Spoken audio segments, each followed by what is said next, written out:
Vina, the oldest evil king in Hindu memory, was not a foreign invader, not a battlefield monster, not a man who rose from poverty and bitterness. He was born into the most noble lineage imaginable, a direct descendant of Manu, the primordial ancestor of humanity, and the son of the sage king Anga, a man remembered for his piety and his righteousness. That heritage makes what Vina did so much more disturbing in the Puranic telling, because the texts are not giving us a story about corruption from the outside.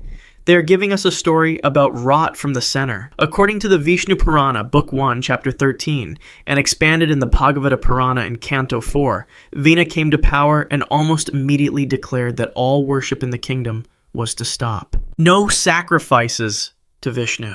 No offerings to any deity. No ritual fire. No sacred chant directed at anyone other than the king himself. He stood before his court and announced, according to the tradition, that he was God.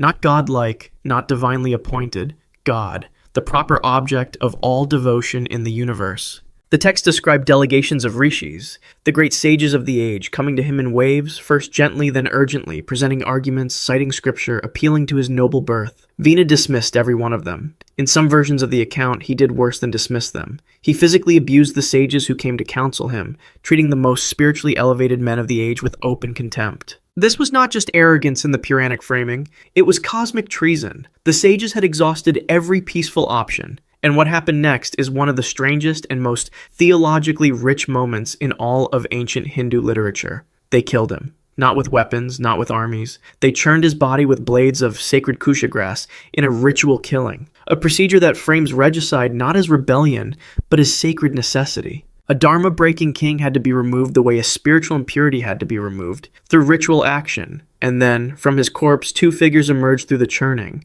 First came a stunted, dark figure, described in the text as bearing all of Vina's accumulated sins, the concentrated wickedness of his reign made physical. This figure, according to the Puranic tradition, became the ancestor of certain marginal groups. Then came a second figure, radiant and golden, everything Vina could have been if he had not betrayed his lineage. This figure was Prithu, and here is where the story becomes genuinely extraordinary. Prithu is considered one of the greatest kings in all of Hindu mythology, so great that the earth itself was renamed after him. The Sanskrit word Prithvi, meaning earth, derives from Prithu's name, because during Vina's misrule the earth had literally stopped yielding crops. The land had gone barren under a king who refused to perform his sacred duty, and Prithu had to reshape the earth, essentially domesticating it for agriculture, to restore abundance. The political theology embedded in the story is worth sitting with. The Puranas are saying that a king who seizes divine authority for himself causes the physical world to stop functioning. The crops fail, the earth withdraws its gifts, and the correction of that injustice produces, from the very body of the evil king, the greatest possible successor. Vina is the reason Prithu exists. The most famous good king in Vedic mythology is literally born from the most infamous bad one. There is a further detail in the Bhagavata Purana account that deserves attention, because it points to something the tradition is doing deliberately rather than accidentally. The text emphasizes that Vina's mother, Sunitha, was the daughter of Mrityu, a personification of death, and that this maternal lineage was understood by later commentators as the source of Vina's spiritual corruption. The implication is theologically careful. Even within a noble paternal line, the wrong inheritance from the mother's side could surface as catastrophic moral failure in the son. The Puranic authors were not interested in a simple story about a bad apple. They were constructing a meditation on how evil enters even the most carefully tended garden, and how the tradition responds when it does. The ritual killing with kusha grass is also not arbitrary detail. Kusha was the grass used in the most sacred Vedic ceremonies, the substance closest to ritual purity in the entire material vocabulary of the tradition. Killing a king with it announced that this was not assassination, this was sacrament. Ajatashatru. Around 492 BCE, in the kingdom of Magadha in what is now the state of Bihar, a king died in prison. His name was Bimbisara, and he was one of the most beloved rulers in Indian memory, a personal friend of the Buddha, an acquaintance of Mahavir the Jain, a man who had brought stability and prosperity to the Magadha kingdom over a reign of roughly half a century. He did not die in battle. He did not die of illness. He was imprisoned by his own son, and according to multiple ancient sources, he was left to starve, or simply to waste away, in a cell while his son waited to inherit the throne. That son was Ajatashatru, and what makes him historically extraordinary is that his story is not told by one tradition with an axe to grind. It is told by three separate religious traditions, Buddhist texts including the Pali Canon, Jain Agamas, and later Hindu sources, and they all agree on the basic shape of what happened: a son who wanted the throne badly enough to imprison his own father and wait for him to die. The Samanyaphala Sutta in the Pali Canon places Ajatashatru in conversation with the Buddha himself, framing his patricide as the defining sin of his life. The grief compounded further when Kasala Devi, Ajatashatru's own mother and Bimbisara's queen, died from sorrow upon learning of her husband's death. This triggered a war with the Kosala kingdom, her homeland, because Kosala's king, Ajatashatru's maternal uncle Prasenjit, used the death as justification for aggression, and the resulting conflict consumed years of blood and resources. But Ajatashatru was not merely cruel in the personal family destruction sense. He was also a cold and methodical military innovator. Buddhist sources credit him with developing two weapons that had no precedent in the Indian military tradition. The first was a device called the Mahasila Kantaka, a large catapult-like siege engine capable of hurling heavy stone projectiles at fortifications. The second was the Ratha Musala, a covered war chariot fitted with a rotating mace designed to sweep through infantry formations with mechanical rather than human force. He used both of these weapons in a 16-year war against the Vajin Confederacy, one of the earliest documented republican political systems in world history.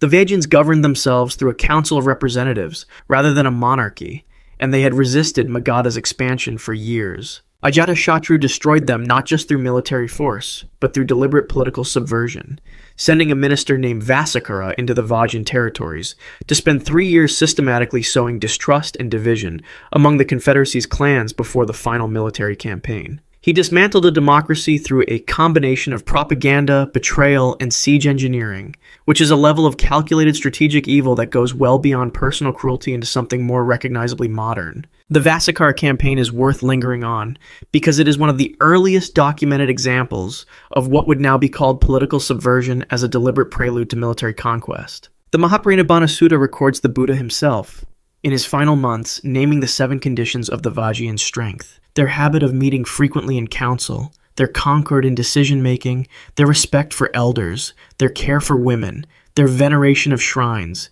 their protection of holy men, and their adherence to ancient law. Vasakara's mission, according to the Buddhist account, was to reverse each of these conditions one by one, and he did it patiently, over years, working as a trusted minister inside the Vajjian system while reporting to Magadha. The fall of the Vajjian Confederacy is one of the great quiet tragedies of early Indian political history, the loss of a republican experiment that might have offered an alternative model of governance to the rising imperial monarchies. And yet the story does not end there, because after all of this, after the patricide and the wars and the destruction of the Vajjian Republic, Ajatashatru reportedly wept when he learned that the Buddha had died. He is said to have built stupas over the Buddha's relics and become a genuine supporter of the Buddhist community. His story, more than almost any other king in this video, demands to be held in both hands at once. A man capable of the coldest possible political calculation and the most sincere possible grief. Pushyamitra Shunga. In 185 BCE, during a military parade outside the Maurya capital of Pataliputra, the last Maurya emperor, Brihadratha, was killed by his own commander-in-chief. The killing did not happen in a moment of rage or confusion. It happened in public, in front of the assembled Maurya army, in a deliberate act of usurpation that ended the dynasty founded by Chandragupta Maurya and made great by Ashoka in a single afternoon. The man who did it was Pushyamitra Shunga, and he founded the Shunga dynasty that would rule Magadha for roughly 112 years afterward. The Maurya dynasty had been, among other things, the political vehicle for Ashoka's famous embrace of Buddhism, which had resulted in decades of royal patronage for Buddhist monasteries, stupas, and institutions across the subcontinent. Pushyamitra's coup ended all of that, and what came next is where his story becomes genuinely contested and historically complex. According to the Divyavadana, a Sanskrit Buddhist text, Pushyamitra launched a systematic persecution of Buddhists, allegedly offering gold coins for the heads of Buddhist monks, destroying stupas and burning monasteries across a wide swath of territory. This is the version of his legacy that dominates Buddhist cultural memory, and it is vivid, specific, and horrifying. Historians, however, have treated it with significant caution. Scholars including Romila Thapar have argued that the Buddhist sources are polemical documents written to justify the Buddhist community's need for royal protection, and that the actual scale of destruction was likely more limited and strategically targeted rather than a full-scale religious genocide. Some archaeological evidence, including apparent damage to stupa sites, provides corroborating material for at least some destruction. But the specific claim about gold coins for monk heads should be understood as coming from a tradition with strong reasons to present Pushyamitra in the worst possible light. What is less disputed is the symbolic dimension of his reign. Pushyamitra performed the Ashvamedha, the Vedic horse sacrifice, at least twice. This was not a casual religious act. The Ashvamedha was the most politically charged ritual in the Brahminical tradition, a ceremony that simultaneously demonstrated royal power, claimed territorial authority, and announced a deliberate return to Vedic religious norms after the Buddhist interlude of the Maurya period. The horse itself was released to wander for a year, accompanied by armed warriors, and any king whose territory it entered was required to either submit or fight. At the end of the year, if the horse returned alive, it was sacrificed in an elaborate ceremony that took weeks to complete and required the presence of hundreds of priests and the king's chief queen in symbolic union with the slain animal. To perform this rite once was a major royal statement. To perform it twice was a near unprecedented declaration that the Vedic order had returned and that the Buddhist patronage of the Maurya century was being reversed not just in policy, but in cosmic ritual. Kalidasa's play, Malavikagnimitra, written much later, references Pushyamitra's Ashvamedha in a way that treats it as a moment of cultural restoration. From a Brahminical Hindu perspective, that is exactly what it was. From a Buddhist perspective, it was the flag planted over a campaign of religious suppression. Both of those things can be historically true at the same time. Pushyamitra also faced and repelled a major Indo-Greek invasion during his reign, which his supporters used to frame him as a defender of Indian civilization against foreign encroachment. He was, in other words, simultaneously a religious persecutor according to one tradition and a national defender according to another, which is perhaps the most historically honest way to describe him. Mihirakula. The sources that describe Mihirakula do not leave much room for nuance. The Chinese Buddhist pilgrim Xuanzang, writing in the 7th century, based on accounts that circulated about a king who had ruled roughly a century and a half earlier, describes a man who took personal pleasure in watching elephants pushed off cliffs, sitting and listening to the screams of the animals as they fell and died below. Whether this specific story is literally true or is a piece of polemical exaggeration designed to make him maximally monstrous in the Buddhist imagination is genuinely impossible to verify at this distance. What is verifiable is that Mihirakula, a Huna king, and here it is worth noting that he was ethnically Huna, possibly related to the Hephthalites of Central Asia, rather than a king from any established Indian dynasty, ruled in northwestern India from approximately 515 CE onward, that he was a devoted Shaiva, a worshipper of Shiva, and that his persecution of Buddhist institutions was documented in enough independent sources to be taken seriously as a historical pattern rather than purely a literary invention. The Gwalior inscription, one of the few epigraphic sources touching on his reign, describes him in conventionally royal terms, but the broader testimony of the period paints a picture of systematic destruction of the Buddhist patronage networks that had flourished under Gupta-era kings. The strategic logic was real. Buddhist monasteries in this period were not just religious institutions. They were nodes of royal patronage, literacy, and political legitimacy. Destroying them was simultaneously an act of religious devotion, from his Shaiva perspective, and an act of political destabilization that weakened the authority structures of the kingdoms he was conquering.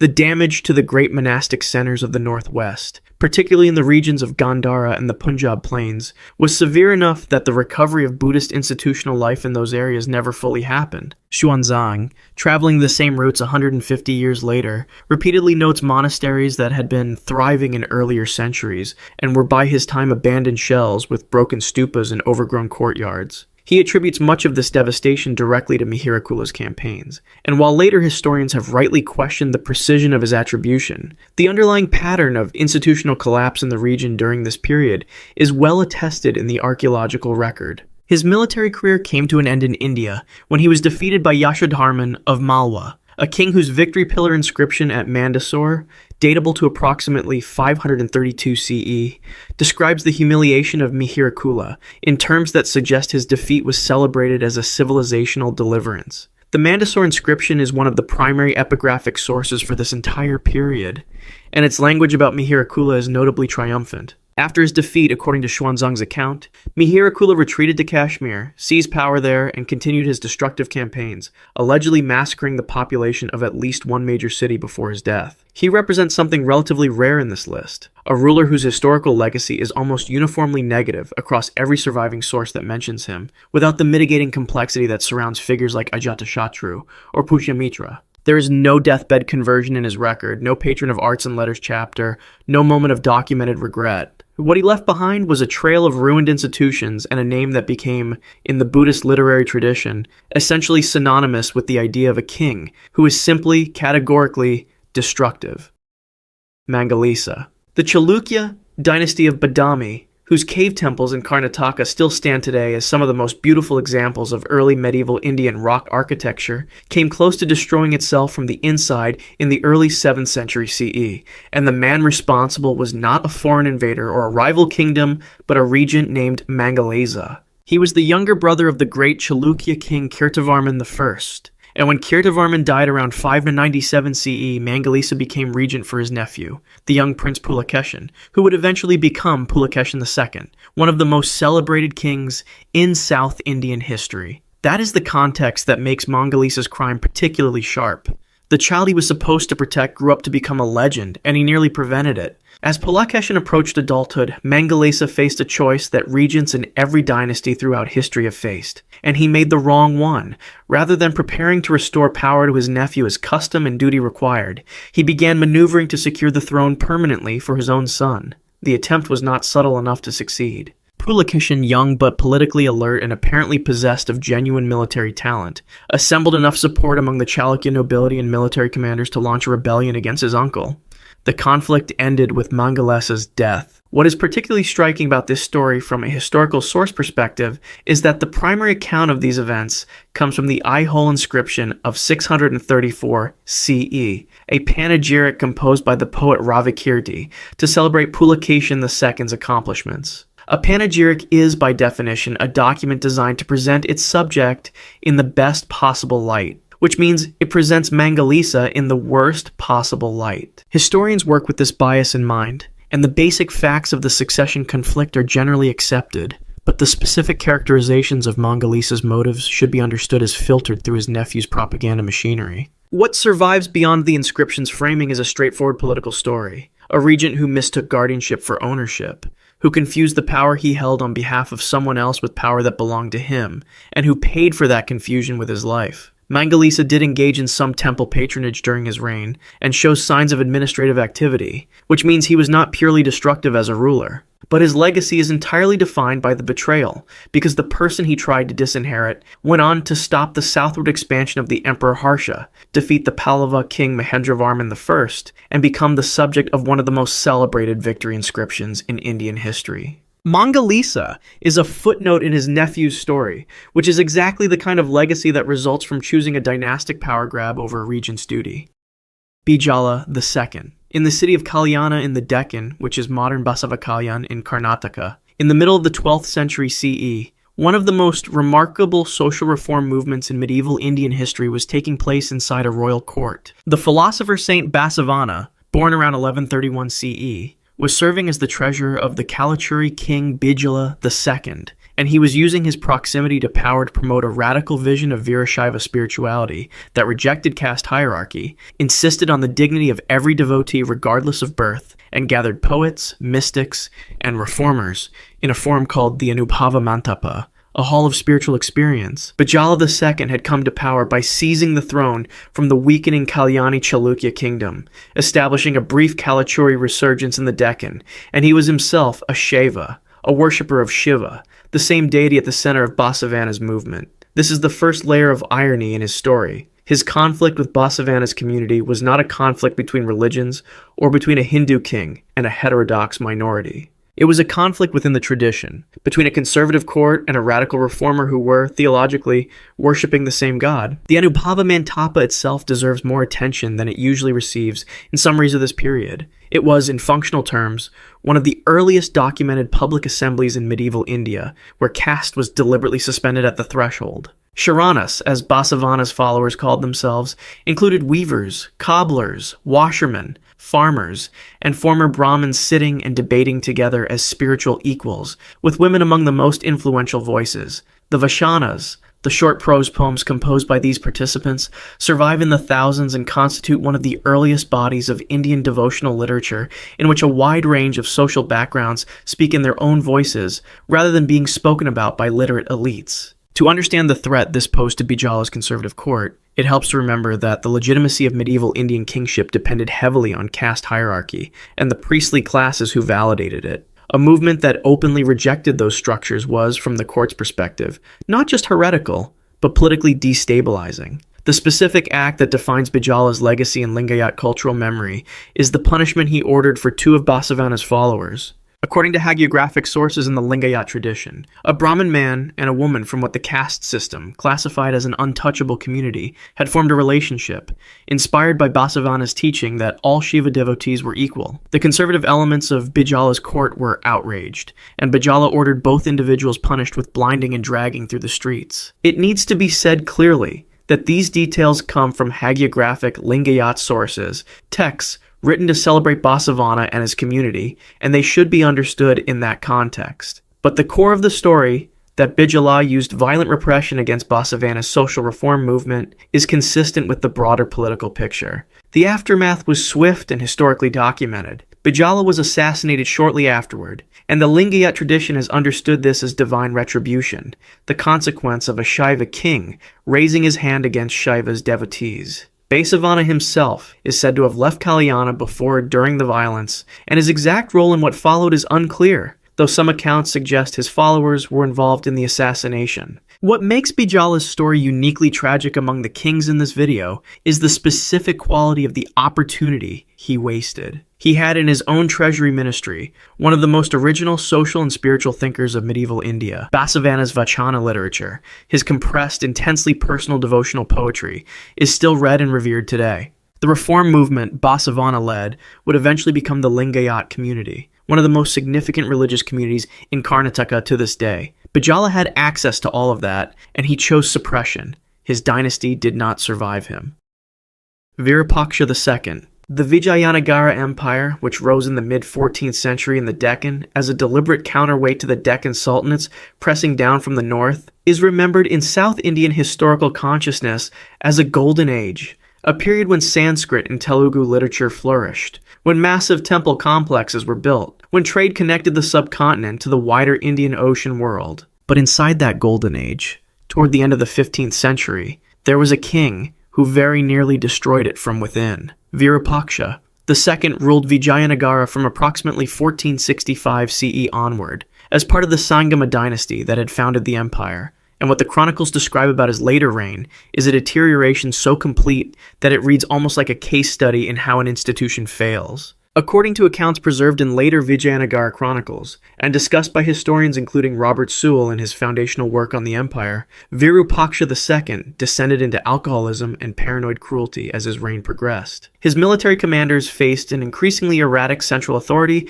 during a period when the empire genuinely needed coherent leadership, because the Gajapati kingdom of Odisha under Kapilendra was pressing hard on Vijayanagara's eastern frontier, conducting sustained campaigns that required organized military response. Instead of that organized response, the commanders in the field were working for a king whose decisions had become unpredictable and whose judgment had become unreliable. Then came the act that the chronicles describe as the breaking point. Virupaksha had his own son, his crown prince and designated heir, executed on suspicion of plotting against him. The killing of one's own heir on the basis of paranoid suspicion, rather than any documented conspiracy, was the kind of act that communicated something specific to every noble and military commander in the empire. No one was safe, no loyalty was enough, and the king's fear had become more dangerous than any external enemy. The shock that followed, according to the historical tradition, accelerated the collapse of central authority that was already underway. Virupaksha was eventually assassinated by his surviving son, Praudharaya, who briefly held the throne before the empire's salvation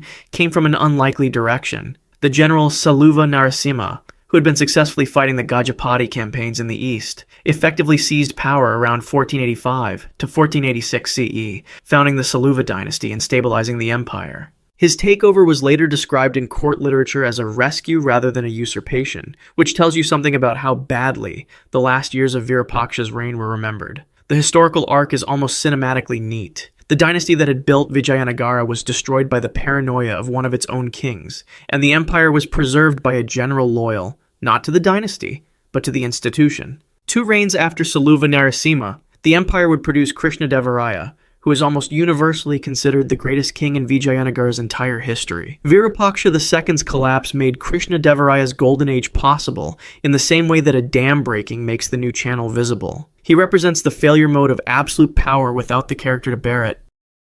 Veera Narasimha. In 1503 CE, a military commander named Veera Narasimha did something that was, in its way, more carefully calculated than almost any act of cruelty described in this video. He did not simply kill the king, he had him blinded. The king in question was Imadi Narasimha, the young ruler of the Vijayanagara Empire and the last of the Saluva dynasty, and the blinding was not a moment of rage or battlefield brutality. It was a deliberate political instrument, chosen because it exploited a specific feature of the Dharmashastra and Arthashastra traditions. A king who was not physically whole was considered ritually unfit to rule. By blinding Imadi Narasimha rather than killing him, Veera Narasimha removed the legitimate king from the throne without generating the kind of martyr narrative that an outright execution might have produced. The blinded young king lived on, imprisoned at Penakonda according to later accounts, for years. A living symbol of what happens when a man with power and no legitimate claim decides he wants the throne badly enough. Veera Narasimha was the son of Tuluva Isvara Nayaka, a general who had served the Saluva dynasty faithfully, which makes his seizure of power a particularly stark form of dynastic betrayal. He was the son of a loyal servant who became a disloyal master. He ruled from 1503 to 1509 CE, a reign of 6 years, and the chronicles suggest that toward the end of his life, he was aware of the moral weight of what he had done. On his deathbed, according to later Vijayanagara traditions discussed in historical sources, including K.A. Nilakanta Sastri's work on South Indian history, Veera Narasimha gave instructions that Imadi Narasimha should be released from imprisonment and that his younger brother, who would become Krishnadevaraya, should serve him faithfully as a subject. Those instructions were ignored by the ministers who surrounded the dying king. The blinded Saluva heir remained in his cell, and Krishnadevaraya became emperor. This is where the history becomes something stranger and more resonant than a simple story of cruelty. Krishnadevaraya, who came to the Vijayanagara throne in 1509 CE, is regarded by historians, by the Telugu literary tradition that flourished under his patronage, and by South Indian cultural memory broadly as the greatest king the empire ever produced. He was a brilliant general who expanded the empire's territory, a poet who wrote in Sanskrit and Telugu, and the patron of the Ashtayagajas, the 8 great poets of his court whose work defined classical Telugu literature. The splendor of his reign is so complete and so thoroughly documented that it can sometimes obscure the fact that it was built on the foundation of a crime. A boy king blinded and imprisoned so that the right family could seize power. There is a thread that runs through this entire video, from the first entry to the last, that is worth naming at the end. The Puranas did not delete Veena from the record. The Lingayat tradition did not forgive Bijala. The Vijayanagara chronicles did not erase Veera Narasimha. These stories were preserved because the traditions that held them understood something important, that the memory of a king who failed his duty is not a shame to be hidden, but a lesson to be kept. Across 4,000 years of Hindu civilization, from mythological Vedic kingship to the courts of early modern South India, the kings who betrayed their sacred role were remembered, named, and handed down. The evil kings are part of the inheritance too, because without them, you cannot fully understand what the good ones were for. If you want to see more, click the video on screen now.